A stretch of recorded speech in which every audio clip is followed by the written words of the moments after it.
1시간 동안 여자 선생님과 함께 했던 자생식물 관찰원 해설이 끝나는데요. 여러분들에게 들려주고 싶은 이야기가 있어서 제가 따로 회의실 앞에 섰습니다. 10분 안에 끝내겠습니다. 저의 소개를 하겠습니다. 저는 역사, 문화, 인문학 해설을 맡고 있는 해설사 이현우입니다. 반갑습니다. 시작하기 전에 제가 간단한 질문을 먼저 던지겠습니다.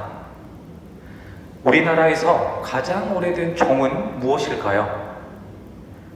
에밀레 종이라고 하는 사람들 많은데 오대산 상원사 종입니다. 그렇다면 우리나라 최고의 종은?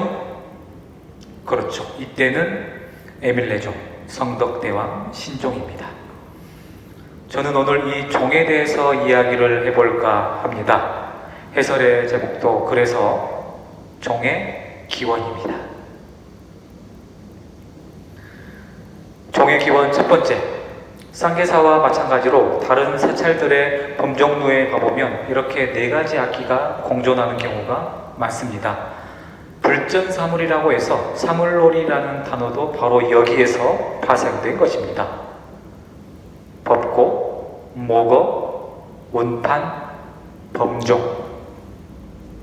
부처님이 4가지 악기로서 인간, 길짐승, 날짐승, 수중생물, 지옥에 있는 중생들까지도 구제하겠다는 의지를 나타낸 것인데, 그런데 여기에서 의문점이 드는 것이, 이렇게도 부처님의 자비는 모든 것을 초월하는데 에밀레 종에 서려 있는 인신공양의 설화, 그러니까 종에 사람을 넣었다, 종에 아이를 넣었다 라고 하는 이 잔인한 인신공양의 설화는 도대체 어떻게 된 것일까요?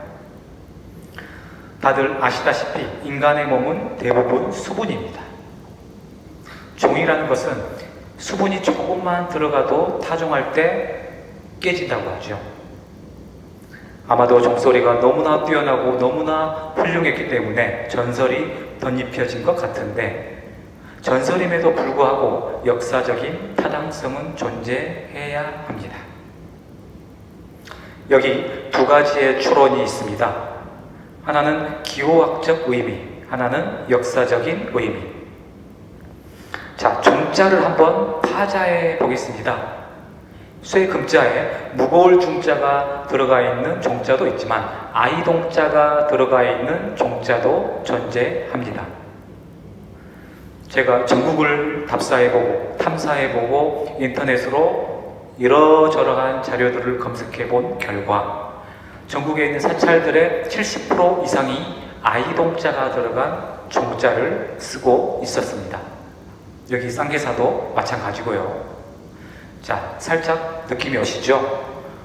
자, 여기에다가 신라 경덕왕과 해공왕은 선대왕이었던 성덕왕을 추모하기 위해서 성덕대왕 신종을 만들게 되는데, 그 해공왕이 진골귀족들에 의해서 잔인하게 살해됩니다.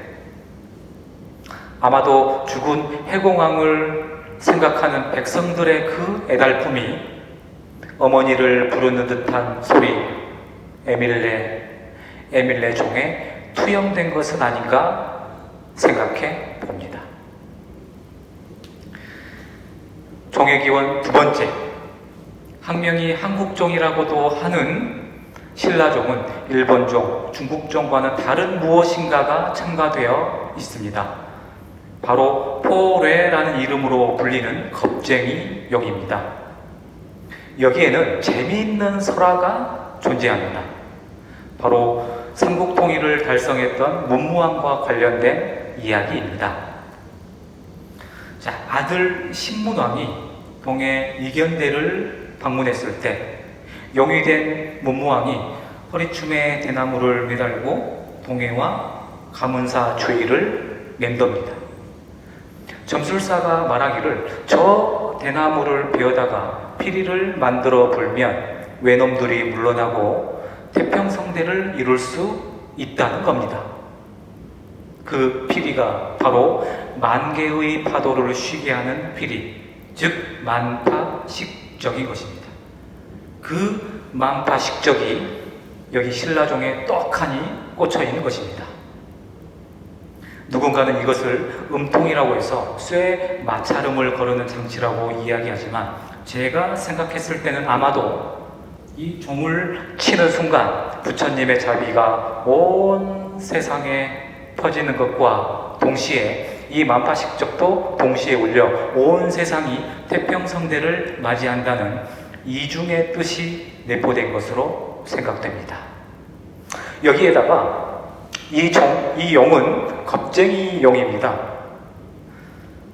용이 겁쟁이라야 소리를 막 지르고 종소리가 멀리 퍼지겠죠. 중국의 설화에서는 이 용의 이름을 포뢰라고 했는데, 고래와도 같은 큰 고기를 만나면 고래고래 자지러지게 운다고 했습니다. 그래서 그런지 웬만한 사찰에서는 이 범종을 치는 닭목, 이 닭목을 고래 모양으로 만들었습니다. 이처럼 범종 하나에도 많은 이야기들과 의미들을 담고 있는데요. 오늘 해설을 들으신 대학생 여러분들은 지금까지 어떠한 의미들과 많은 이야기들을 가지고 여기까지 왔는지 모르겠습니다. 제가 해설사이기 이전에 인생의 선배로서 한 말씀 드리자면, 인생을 너무 좁게 보지 마시고 멀리 그리고 깊게 울려 퍼지는 이 범종의 공명을 닮아보면 어떨까 합니다. 삶이 힘들 때마다 생겨나는 잘못된 생각들은 잠시 접어두고 끊어질 듯 끊어지지 않는 성덕대왕 신종의 맹놀이처럼 삶을 살아가는 그 역사 자체가 자기 스스로를 국보로 만들어가는 과정임을 잊지 말았으면 좋겠습니다. 세월의 무게를 감내하지 못한 국보는 단 한 점도 존재할 수 없기 때문입니다.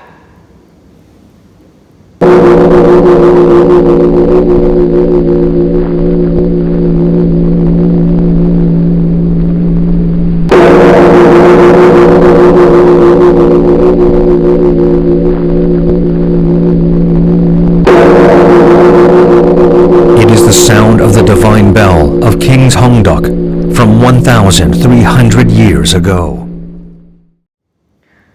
누구를 위하여 종은 울리는가? 과거의 역사가 현재의 역사를 살아가고 있는 여러분들을 위하여 이렇게 울리고 있습니다. 남은 시간도 종소리와 함께 편안한 시간 보내십시오. 여기까지가 저의 문화 해설이었는데요. 생각을 해보니까 쌍계산은 바로 지리산에 있습니다. 해설로 보자면 역사 문화와 자연은 별개겠지만 우리 삶에서만큼은 경계가 없는 것처럼 지리산은 쌍계사의 역사를 품고 있고, 또한 쌍계사는 지리산의 자연을 이야기하고 있습니다. 올해는 코로나19로 인해 대한민국과 지리산 모두가 힘들어하고 있습니다. 그래서 가을에 손님인 여러분들을 위해서 제가 직접 거닐었던 지리산 탐방로 영상과 함께 마지막 멘트를 준비했습니다. 지리산과 뗄래야 뗄 수 없는 고운 최치원, 그 최치원도 쌍계사 진감선사 대공탑비 비문을 쓰는 동안 지리산과 함께했던 느낌과 감상을 탑비에 기록해 놓고 있습니다. 지리산을 표현했던, 그리고 쌍계사를 표현했던 최치원의 명문장을 낭독하면서 오늘 해설 여기서 마치겠습니다. 눈을 감고 들으셔도 좋고요, 영상 안에 존재하는 최치원을 느끼셔도 됩니다. 시야를 맑게 해주는 것은 강 건너 산이요, 귓불을 시원스럽게 해주는 것은 돌틈에서 솟구치는 물소리였다. 봄날 시냇가의 빈 꽃 여름 산길에 우거진 소나무, 가을밤 계곡에 뜬 달, 겨울 산마루를 덮은 눈 같은 것들이 사철 형태를 바꾸고 만상이 빛을 나누며 온갖 자연의 소리가 화음을 이루고 수많은 바위들이 다투어 빼어난다.